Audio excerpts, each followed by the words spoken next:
to the king and queen moult no feather.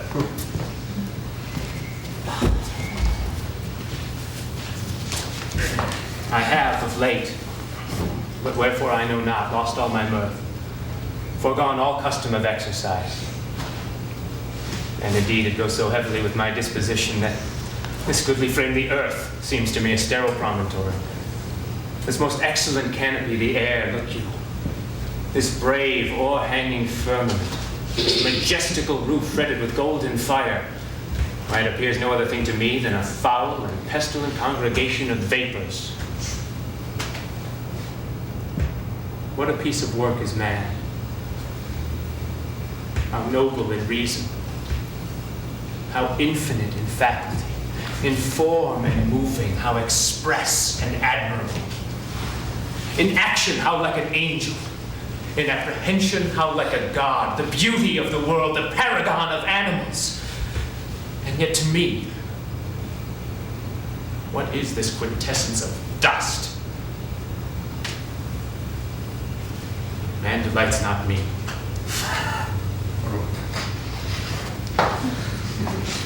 No, nor woman neither. Though by your smiling you seem to say so. My lord, there was no such stuff in my course. Then why did you laugh when I said man delights not me? But what do you think, my lord?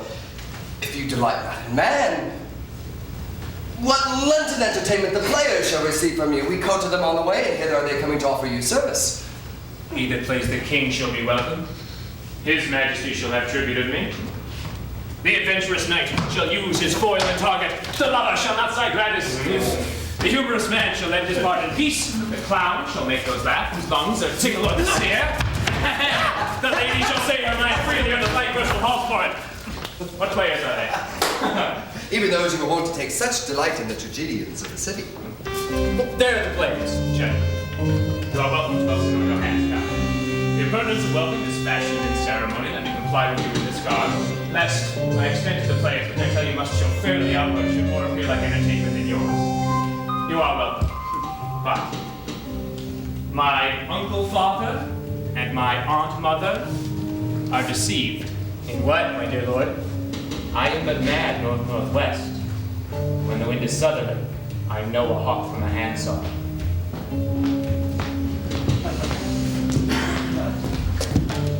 Well be with you, gentlemen. Hark you, Guildenstern, and you too, would each hear a hero. That great baby that you see there? He's not yet out of his swaddling clouds. So happily he's the second time come to them, for the same old man is twice a child. I prophesy he comes to tell me the players. Mark, are you all right, sir? On Monday morning, 'twas indeed. My lord, I have news to tell you. My lord, I have news to tell you. Owen Ruskin's was an actor in Rome. Yes, the actors are come hither. Upon my soul. Then came he to run his ass. The best actors in the world, either for tragedy, comedy, history, pastoral comical, historical pastoral, tragical historical, tragical comical historical pastoral, scene indivisible or poem unlimited. Seneca cannot be too heavy, her plot is too light. For the law of wit and the liberty, these are the only ones. You are welcome, masters, welcome all. Oh, my old friends, I'm glad to see thee well. But my old friend, and thy face is valiant since I saw thee last. Comest thou to beard me in Denmark? My young lady and my mistress. Masters, you are welcome all. We'll lean to it like French falconers, fly at anything we see. We'll have a speech straight. Come, give us a taste of your quality. Come, a passionate speech. What speech, my good lord?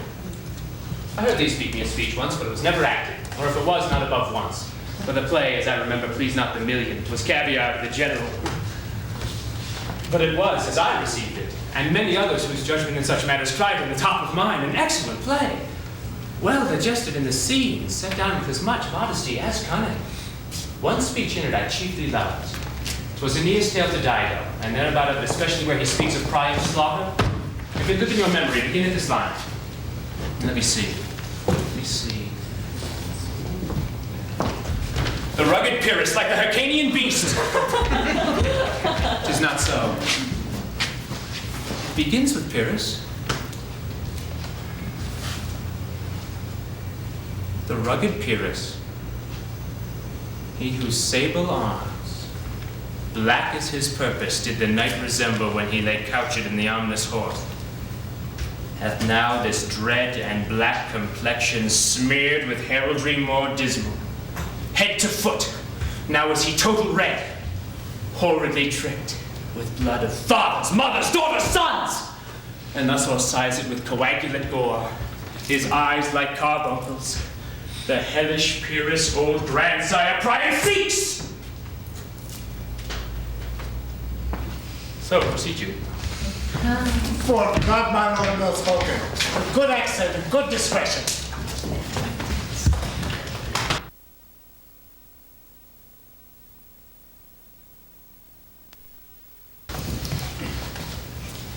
Anon he finds him, striking 2 short Greeks. His antique sword, rebellious to his arm, lies where it falls, repugnant to command. Unequal matched, Pyrrhus at Priam drives, enraged strikes wide, but with the whiff and wind of his fell sword, the nerved father falls. Then senseless Ilium, seeming to feel this blow, with flaming top stoops to his base, and with a hideous crash takes prisoner Pyrrhus' ear. For lo, his sword, which was declining on the milky head of reverend Priam, seemed there to stick. So as a painted tyrant Pyrrhus stood, and like a neutral to his will and matter, did nothing. But as we often see against some storm, a silence in the heavens. The rack stands still, the bold wind speechless, and the orb below is hush as dead. And on the dreadful thunder doth rend the region, so after Pyrrhus pause, aroused vengeance sets him new work. And never did the Cyclops hammer fall on Mars' arm, forged for proof eternal, with less remorse than Pyrrhus' bleeding sword now falls on Priam. Out, out the strumpet fortune, all you gods in general sin, and take away her power. Break all the spokes and bellies from her wheel, and bowl the round nave down the hill of heaven as low as to the fiends. This is too long. Shout to the barbers, with your beard. Say on. He's for a jig or a tale of Margery he sleeps. Say on. Come to Hector. But who? Oh, who has seen the Mobley Queen? The Mobley Queen. Well, that's good. The Mobley Queen's good. Run barefoot, up and down, threatening the flame with his room. A cloud upon that head where late the diadem stood. And for a robe, about her lank and all or team and loins, a blanket in the larm of fear caught up, who this had seen with tongue in venom steeped, against fortune's state would treason have pronounced. But as the gods themselves did see her then, when she saw Pyrrhus make malicious sport in mincing with his sword her husband's limbs, the instant burst of clamor that she made, unless things mortal move them not at all, would have made milch the burning eyes of heaven and passion in the gods. Look where he's not turned his color, and has tears in his eyes. Pray you no more. 'Tis well. I'll have thee speak out the rest soon. My good lord, will you see the plays well bestowed? Do you hear? Let them be well used, for they are the abstract and brief chronicles of the time. After your death, you had better have a bad epitaph than their ill report while you live.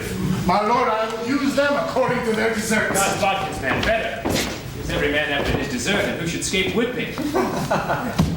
Use them after your own honor and dignity. The less they deserve, the more merit is in your bounty. Take them in. Come, sirs. Follow him, friends. We'll hear a play tomorrow. Is our hero, friend? Can you play the Murder of Gonzaga? Aye, my lord. We'll have tomorrow night. You could, for a need. Study a speech of some 12 or 16 lines, which I would set down and insert in, could you not? Aye, my lord. Very well. Follow that lord, and look you, mock him not.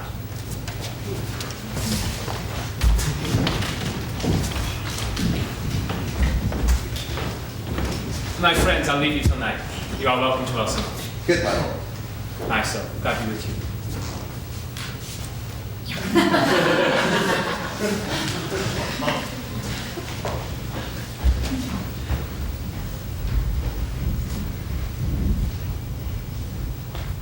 Now I am alone. Oh, what a rogue and peasant slave am I. Is it not monstrous that this player here, what in fiction, in a dream of passion, could force his soul so to his own conceit, that from her working all his visage wan, tears in his eyes, distraction in his aspect, a broken voice and his whole function suiting with forms to his conceit, and all for nothing, for Hecuba. What's he to Hecuba? Hecuba to him, he should weep for her.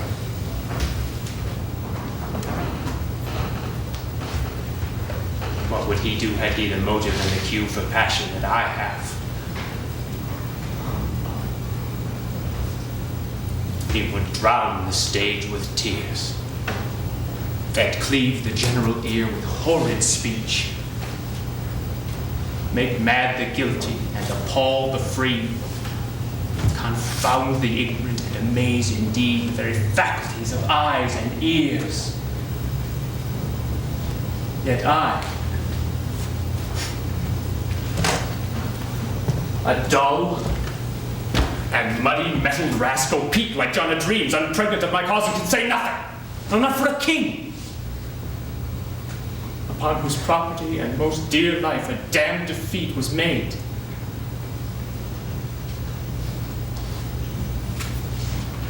Am I a coward? Who calls me villain? Breaks my pated cross, tweaks me by the nose, gives me the lie of the throat as deep as to the lungs. Who does me this? Suppose I should take it. For it cannot be but I am pigeon-livered and lack gall to make oppression bitter. For ere this, I should have fatted all the raging kites with this slave's offal. Bloody bawdy villain. Remorseless, treacherous, lecherous, kindless villain! Ah! Vengeance!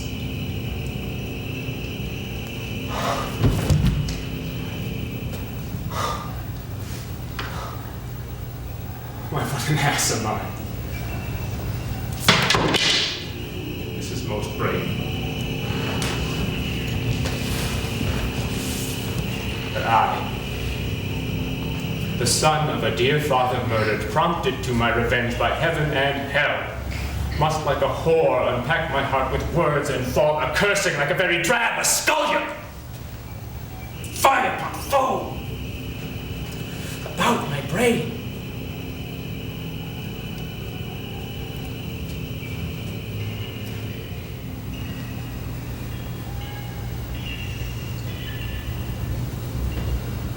I have heard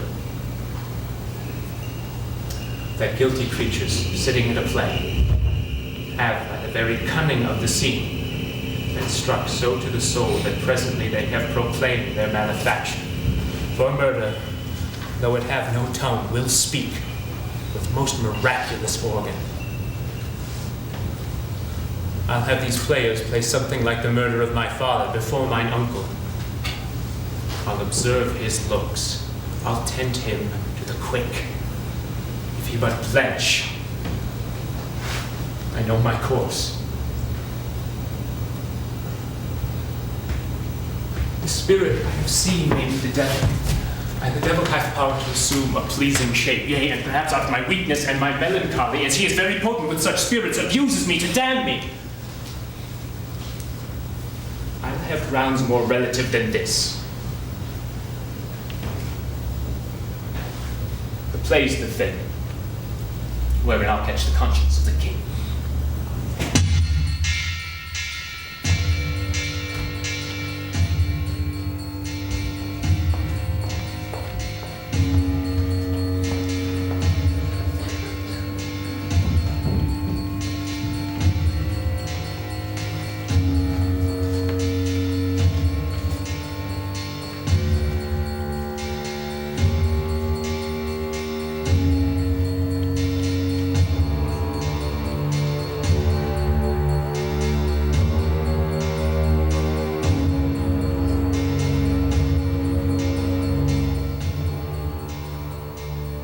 can you, by no drift of circumstance, get from him why he puts on this confusion, grating so harshly all his days of quiet with turbulent and dangerous lunacies?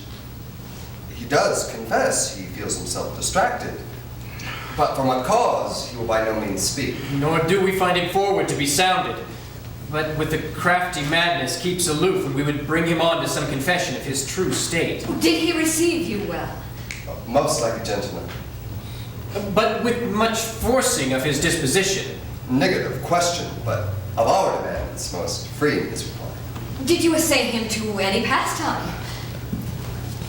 Well, madam, it so fell out that certain players were wrought in the way. Of these we told him, and there did seem in him a kind of joy to hear of it. They are about the court, and as I think they have already ordered this night to play before him.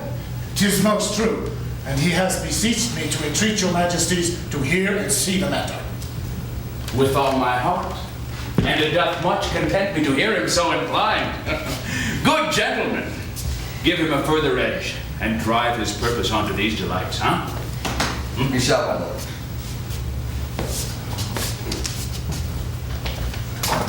Sweet Gertrude, leave us too. We have closely sent for Hamlet hither, that he, as 'twere by accident, may here affront Ophelia. Her father and myself, lawful espials, shall so bestow ourselves that, seen, unseen, we may of their encounter frankly judge, and gather by him, as he is behaved, whether it be the affliction of his love or no, that thus he suffers for. I shall obey you. And for your part, Ophelia, I do wish that your good beauties be the happy cause of Hamlet's wildness. So shall I hope your virtue will bring him to his wonted way again, to both your honors. Madam, I wish it may. Ophelia, wait you here. Gracious, so please you, we will bestow ourselves. Read on this book.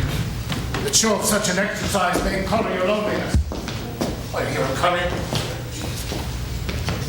My lord Lewis, draw.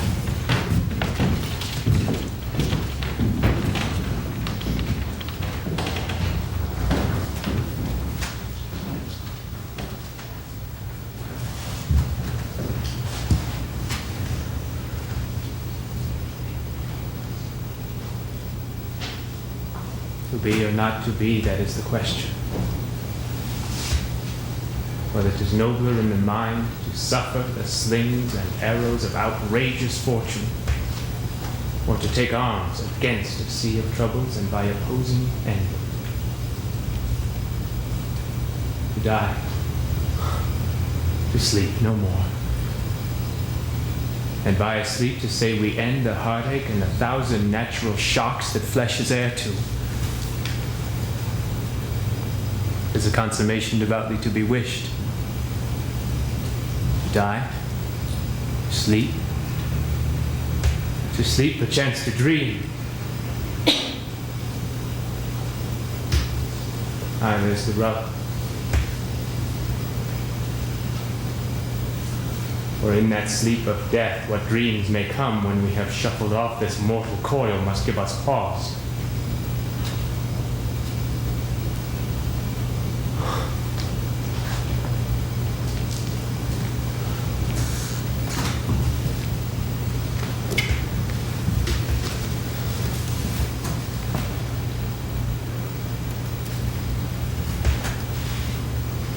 There's the respect that makes calamity of so long life.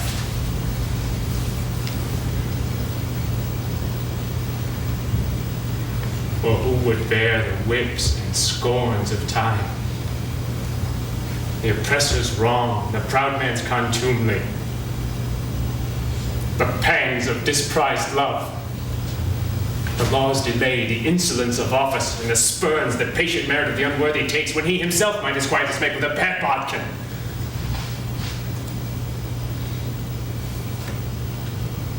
Who would fardels bear to grunt and sweat under a weary life, but that the dread of something after death? The undiscovered country from whose bourne no traveler returns puzzles the will. And and makes us rather bear those ills we have than fly to others that we know not of.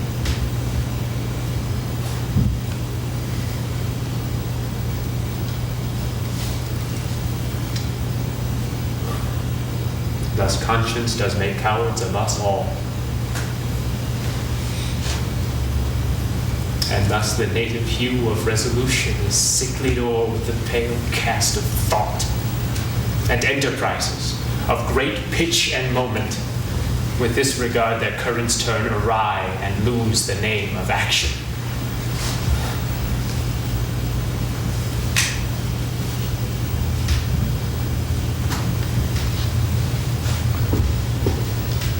Soft you now, fair Ophelia.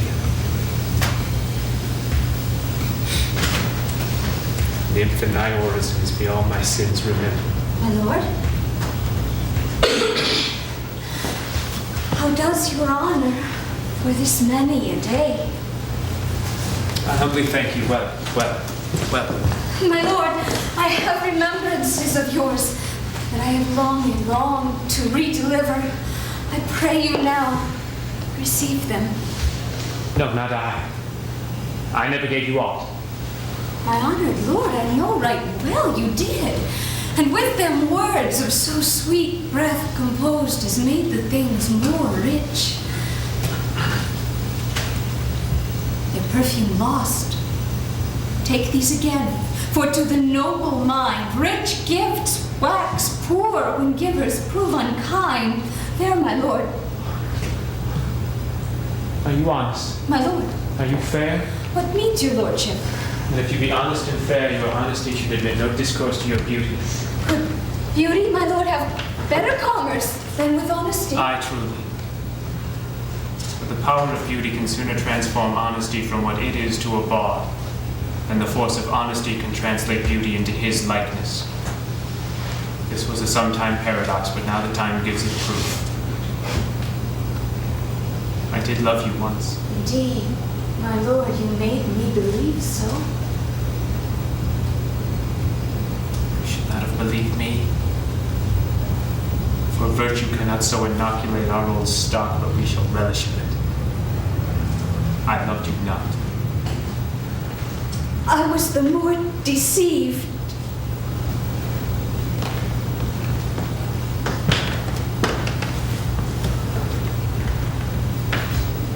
Get thee to a nunnery.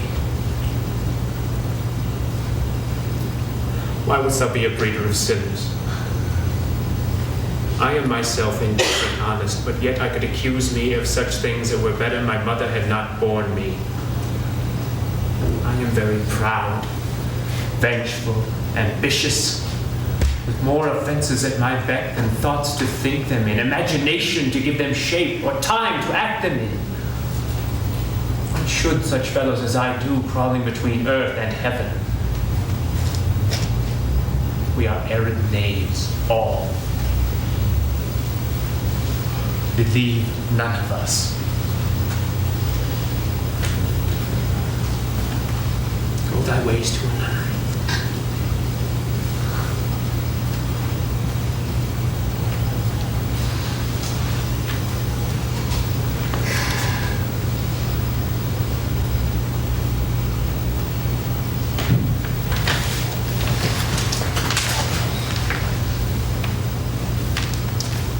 Where's your father?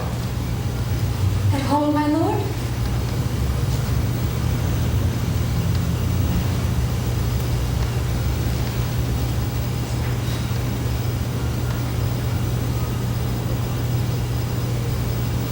Let the door be shut upon him, and he played a fool nowhere but in his own house. Farewell. Oh, help him, you sweet heavens! If thou dost, Mary, I'll give thee this plague for thy dowry.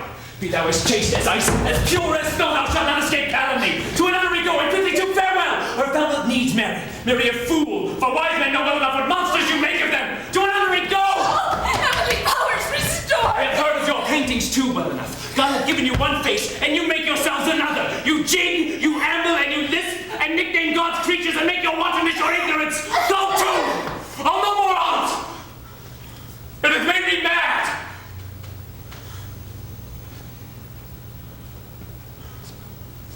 I say we will have no more marriage. Those that are married already, all but one, shall live. The rest shall keep as they are.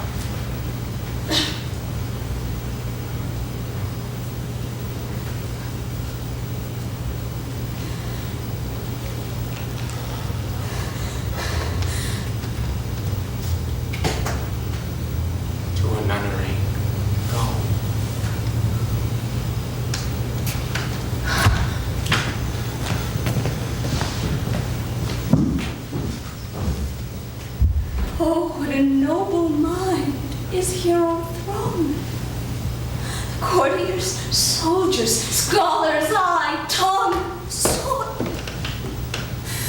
Expectancy arose of the fair state, the glass of fashion, and the mold of form, the observed of all observers, quite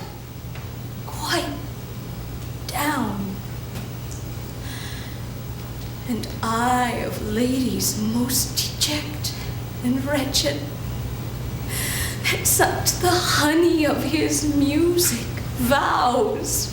Now see that noble and most sovereign reason, like sweet bells, jangled out of tune and harsh, that unmatched form and feature of blown youth, blasted with ecstasy, oh, woe is me! To see what I have seen. See what I see. Love. His affections do not that way tend, nor what he spake, though it lacked form a little, was not like madness. There's something in his soul o'er which this melancholy sits on brood, and I do doubt the hatch and the disclose will be some danger, which for to prevent I have in quick determination thus set it down. He will with speed to England, for the demand of our neglected tribute. Happily the seas and countries different, with variable objects shall expel this something settled matter in his heart, whereon his brain still beating puts him thus from fashion of himself. What think you on't? It shall do well. Yet I do believe the origin and commencement of his grief sprung from neglected love. Lord. How now, Ophelia? You need not tell us what Lord Hamlet said. We heard it all. My lord, do as you please. But if you hold it fit, after the play, let his queen mother all alone entreat him to show his grief. Let her be round with him. I'll be placed, so please you, in the ear of all her conference. She find him not to England, send him, or confine him as your wisdom best shall think. It shall be so. Madness in great ones must not unwatched go.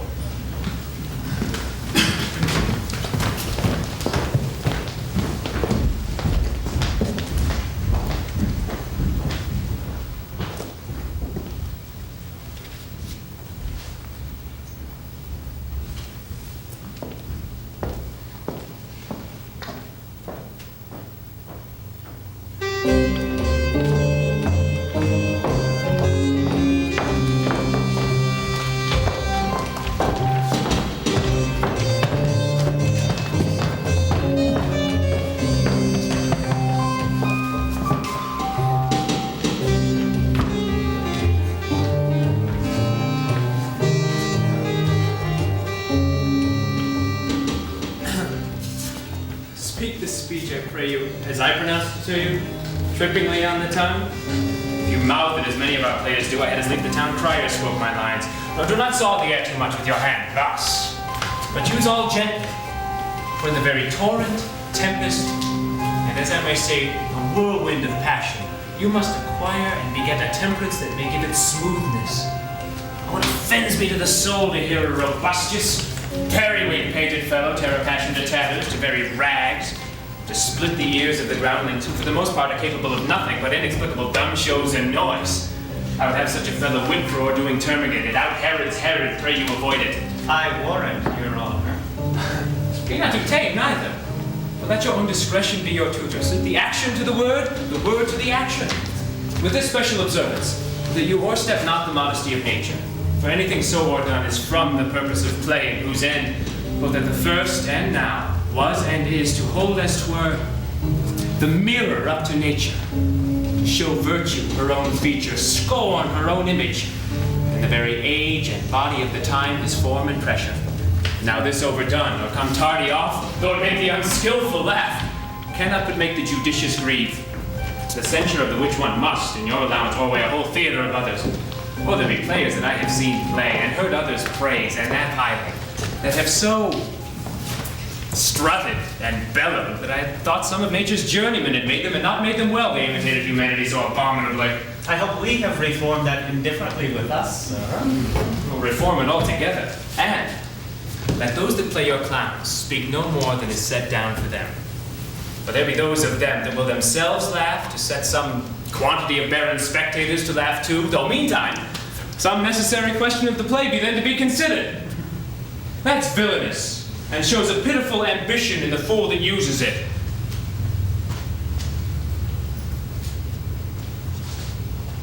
Go, make you ready.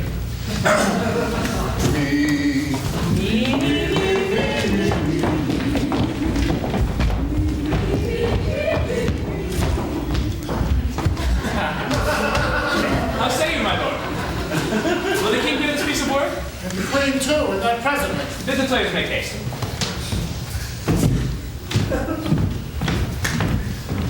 Will you two help to hasten? We will, my lord.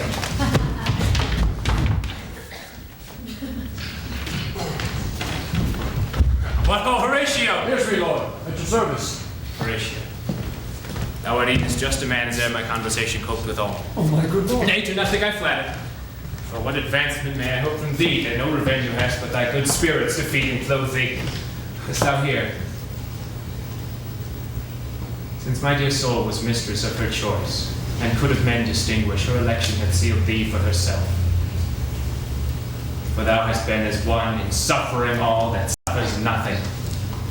A man who fortune's buffets and rewards that pain with equal thanks.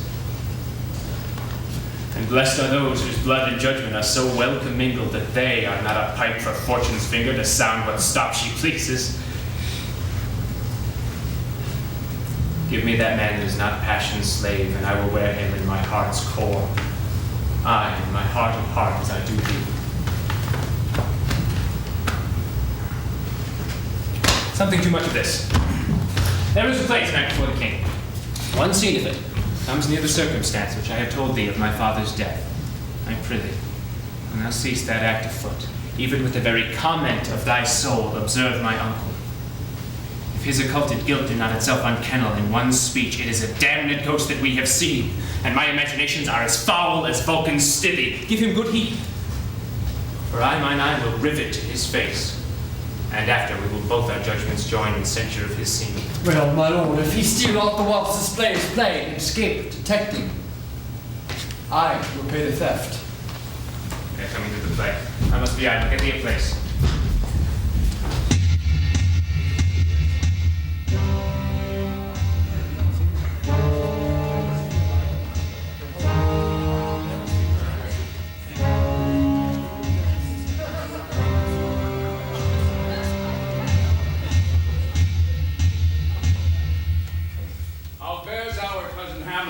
Excellent of faith, the chameleon's dish. I eat the air, promise crammed, you cannot feed capons so. I have nothing with this answer, Hamlet. These words are not mine. No, nor mine now. My lord, you played once in the university, you say? Oh, that did I, my lord. And I was accounted a good actor. And what did you enact? I did enact Julius Caesar. I was killed in the Capitol. Brutus killed me. It was a brute part of him to kill so capitally. Be the players ready? Aye, my lord. They stay upon your patience. Come hither, my dear Hamlet. Sit by me. No, dear mother. He is metal more attractive. Oh, you mark that? Lady, shall I lie in your lap? No, my lord. I mean my head upon your lap.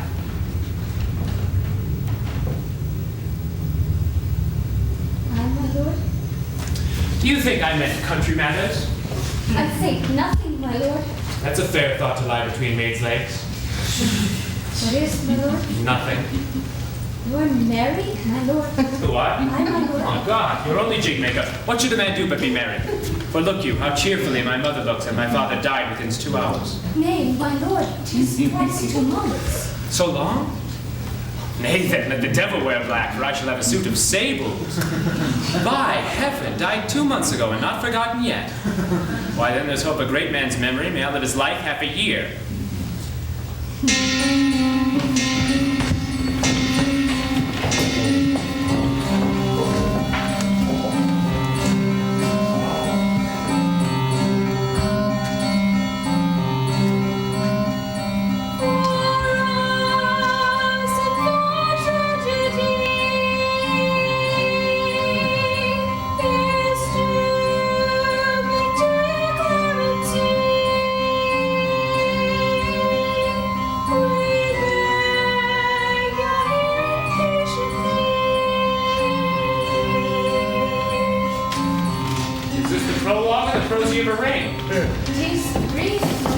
As woman's love.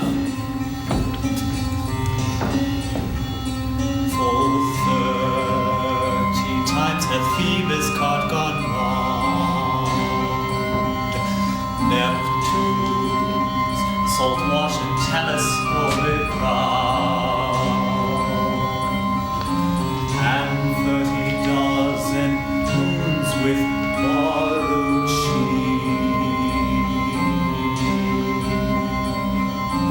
About the world have times 1230s be. Since love our hearts and Hymen did our hands unite commutely in most sacred bands. So many journeys may the sun and moon make us again count all ere love be done. But woe is me, you are so sick of late, so far from cheer and from your former state, that I distrust you. Yet, though I distrust, discomfort you, my lord, if nothing must. For women's love and fear hold quantity in neither aught or in extremity. Now what my love is, proof hath made you know, and as my love is sized, my fear is so. Where love is great, the littlest doubts or fear. Where little fears grow great, great love grows there.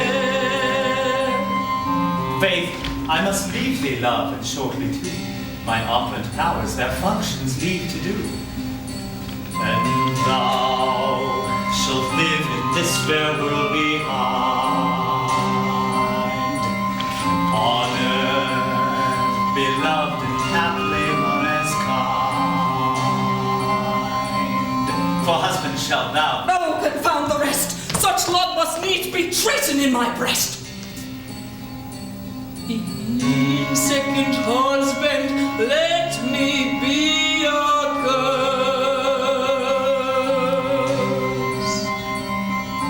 None wed the second, but who killed the first. The instances that second marriage move are base respects of thrift, but none of love.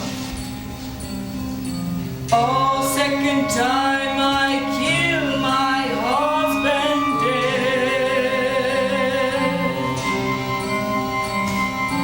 When second husband kisses me in bed. I do believe you think what now you speak, but what we do determine oft we break. What to ourselves in passion we propose. The passion ending doth the purpose lose. This world is not for I, nor 'tis not strange that e'en our loves should with our fortunes change. So think thou wilt no second husband wear, but die thy thoughts when thy first lord is dead. Nor earth to give me food, nor heaven light, sport and repose lock from me day and night. Both here and hence pursue me, lasting strife. If once a widow, ever I be wife. If she should break it now. 'tis deeply sworn.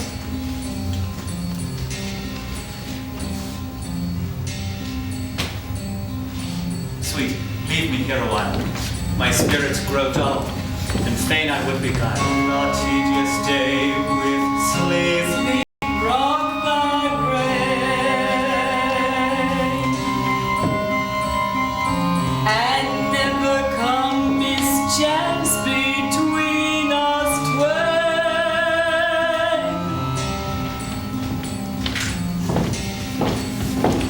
Madam, I like your display. The lady doth protest too much, methinks. Oh, but she'll keep her word. Have you heard the argument? Is there no offense in it? No, they do but jest. Poison and jest, no offense in the world. What do you call the play? The mousetrap. Mary, how tropical. This play is the image of a murder done at Vienna. Gonzago's the Duke's name. His wife, Baptista, you shall see anon. It's a knavish piece of work, but what of that? Your Majesty, and we that have free souls, it touches us not. Let the gold jade wins, our withers are unwrung.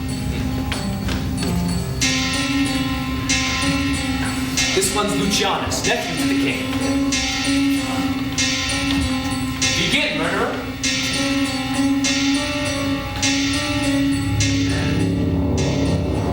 Marx, leave thy damnable faces and begin.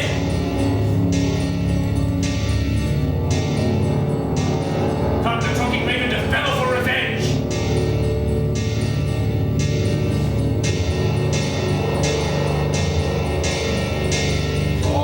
Black hands at drugs fit and time agreeing. Confederate season, else no creature seeing. Thou mixture rank of midnight weeds collected with packets and thrice blasted, thrice infected, thy natural magic and dire property, unwholesome life usurp immediately.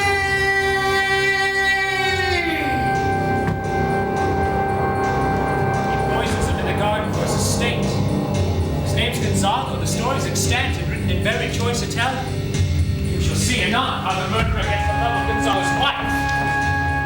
The king rises! What, friend with false fire? How fair, my lord! Give I the plague! Give me some light! Away! Lights! Lights! Lights!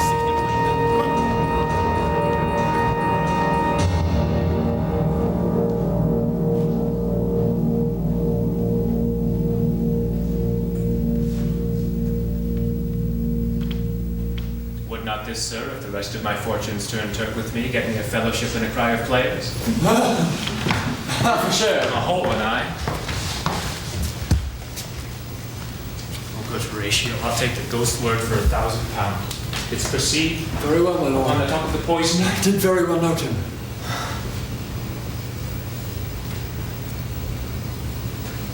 Come, some music. Come, the recorders! For if the king like not the company, why then be like he likes it not pretty. Come, some music!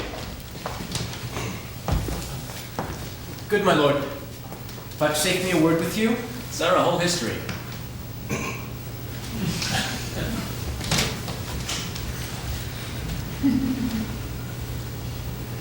The queen, your mother, in most great affliction of spirit, hath sent me to you. You are welcome. Nay, good my lord. Courtesy is not of the right breed. If it shall please your majesty, if it shall please you, I shall do your mother's commandment. If not, your pardon and my return shall be the end of the business. Sir, I cannot What? make you any wholesome answer. My wit's diseased. But, sir, such an answer as I can make you shall command. Or rather, as you say, my mother. So no more but to the matter. My mother, you say. Then thus she says, your behavior hath struck her into amazement and admiration. A wonderful son that can so astonish a mother. But is there no sequel at the heels of this mother's admiration? In part. Well, she desires to speak with you in her closet ere you go to bed. We shall obey were she 10 times our mother. Have you any further trade with us? My lord, you once did love me. And do still by these pickers and stealers. Good, my lord. What is your cause of distemper? You do surely bar the door upon your own liberty if you deny your griefs to your friend. Sir, like it that's it. Well, how can that be when you're the voice of the king himself for his succession in Denmark? Aye, sir, but while the grass grows, probably something must be. Are the recorders that we see one? Withdraw with me.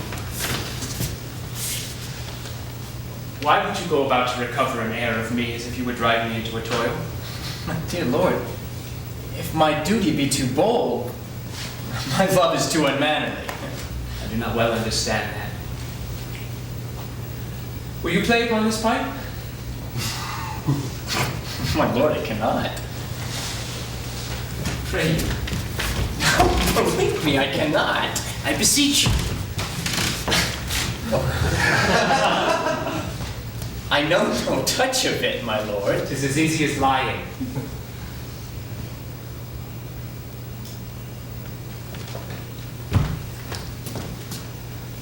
Govern these vantages with your finger and thumb. Give it breath with your mouth, and it will discourse most eloquent music. Look you, these are the But stops. these cannot I command to any utterance of harmony. I have not the skill. Why, look you now what an unworthy thing you make of me. You would play upon me. You would seem to know my stops. You would pluck out the heart of my mystery. You would sound me from my lowest note to the top of my compass. If there is much music, excellent voice in this little organ, yet cannot you make it speak? Slut! Do you think I am easier to be played upon than a pipe?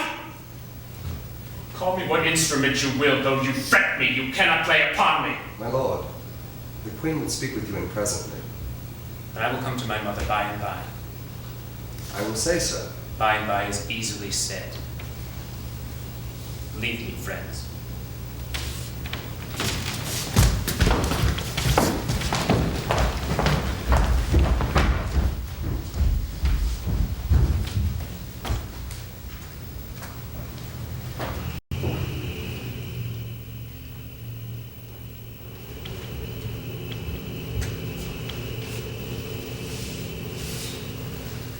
It's now the very witching time of night, when churchyards yawn and hell itself breathes out contagion to this world. How could I drink hot blood and do such bitter business as the day would quake to look on? Soft not my mother. Heart, lose not thy nature. Let not ever the soul of Nero enter this firm bosom. Let me be cruel, not unnatural. I will speak daggers to her, but use none. My tongue and soul in this be hypocrite. How in my words soever she be shent, to give them seals, never my soul consent.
Stands it safe with us to let his madness range. Therefore prepare you. I your commission will forthwith dispatch, and he to England shall along with you. The terms of our estate may not endure